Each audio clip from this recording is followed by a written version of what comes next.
अस्सलाम वालेकुम। मेरा नाम खुर्रम महमूद है।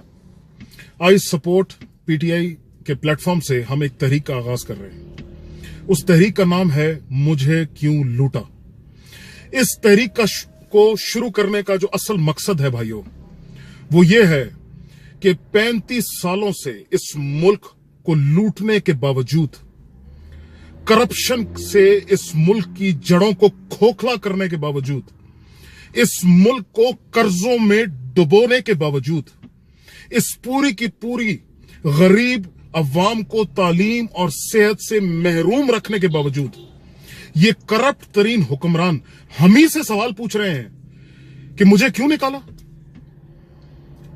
इनके अंदर तो शर्म रद्दी बराबर की हो नहीं सकती, लेकिन क्या हमारे अंदर शऊर नहीं है?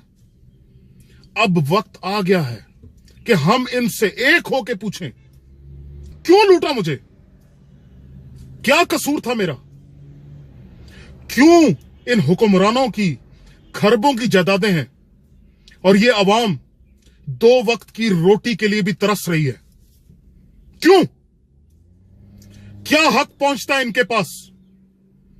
हुक्मरानी हमने इनको अमानत के तौर पे दी थी, इन्होंने इस अमानत में खयानत की और हमारे हकूक को पामाल किया, हमारे वोट की ताकत को पामाल किया। हम सब ने एक होके, एक आवाज होके इनसे पूछना है, मुझे क्यों लूटा? जवाब दो। और भाइयों, हमने इस पैगाम को फैलाना है ताकि ये पैगाम इन तक पहुंचे और मजबूरन इनको जवाब देना पड़े।